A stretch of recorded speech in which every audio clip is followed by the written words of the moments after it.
Australia, the budget 2019 has been delivered, and aren't we all excited? The news is all over the place. We're adding to it. But what we want to do is look at how the budget's going to actually affect you day to day. We know there are heaps of things going on in the budget around a whole lot of infrastructure projects and whatnot. We're just going to focus on how things are going to affect you and your family. Quick side note though, this is a really unusual budget because if you didn't know, and you'll sure know when it's announced, we've got a federal election coming up. The date will be announced pretty soon. And of course, prior to this announcement, these budget measures have been announced, but it doesn't necessarily mean they're going to be in place, depending on the outcome of the election. And of course, even if the coalition is re-elected, there's a very good chance some of these measures are going to change. It's always a movable feast. But we will talk about some of the things as they stand now. I've got Cooke with me. He's our Insights Manager. I don't know if I've been sued, but I'm the Managing Editor of Finder. Kate Browne here.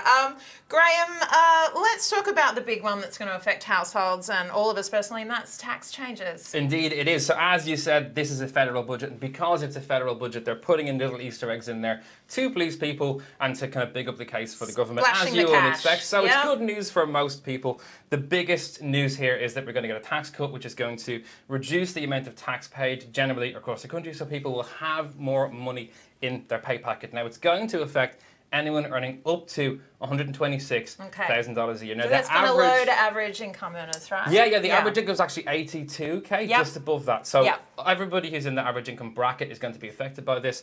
It's going to be basically $1,000 plus $1,080 a year for anyone earning up to 90K. Actually, it's between 50K and 90K. Okay. You can check this on the Finder website. I'm just pulling it up on the screen there. So most people are going to fall into that bracket of between 48,000 and 90,000. That's going to be 1,080 back in your pay packet every single month. That's going to decrease as the wages go up. So for example, if you're earning 100K, that drops to 915, and then it continues to drop the more that you earn. So that's the main news for people. Remember, obviously, that doubles if you're in a couple. So, a couple earning the average amount are going to save about $2,000 a year. So that's definitely good news for people. There's some longer term savings here too. That's going to increase again next year. That's in 2024. They're going to change the 32% tax bracket down to 30%, which will save people a fair bit as well. But they're several years off, and they may indeed change again in the next budget. So don't, put your money there. But you can definitely rely on a savings in the meantime.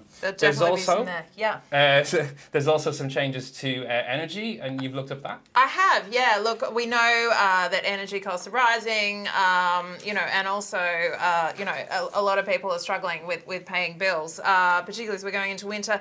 There is going to be a one-off payment, an energy assistance payment, and that's going to be offered to people on low incomes or on welfare. So the payment's $125 for couples, $75 for singles, and an estimated 4 million households will receive it. It's not going to go a long way, I have to say. This is a pretty small amount. It is a one-off payment, but... So what types of households are going to actually receive this payment? Do you know? So they are households where any Australian resident in the country from the 2nd of April this year who's on some kind of support payment. So this is the age pension. Joel could probably put that on the screen there. Disability support pension. There we go. Thanks, Joel. Carer payments, parenting payments for singles, veterans services payment, veterans income support supplement, war widow or widower's pension, and permanently impaired payments. There's been, I read just before we came into the studio, there's been some changes to this just very recently, I think, in terms of unemployed people. Is that correct? Overnight. We've already had our first change. So originally,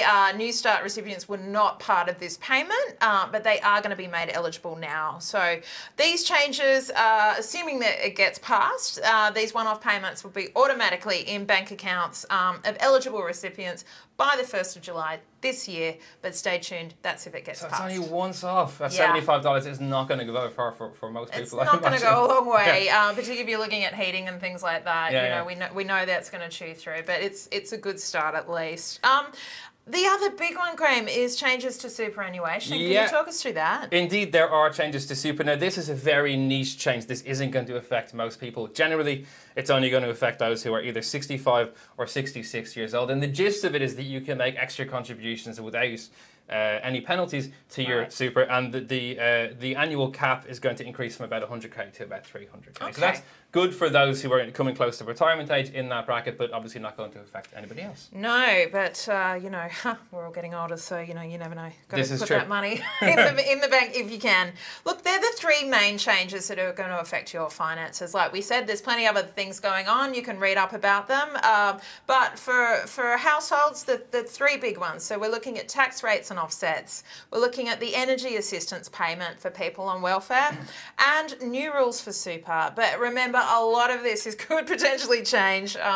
You know, it's going to be a wait and watch with these, particularly once we see an election get called. So keep in touch with us at finder.com.au. Great. Yeah, no, it can change, but also there's a lot of other stuff going on as well as the personal finance stuff with the budget. For example, there's a lot of spending on infrastructure and new roads and rail and things like that. And that will change depending on your state. So if you want to know more about these or other changes that are coming, you can obviously find the details on finder.com.au when we've got longer form articles, which you can read through to find out more. Thanks for watching. Cheers.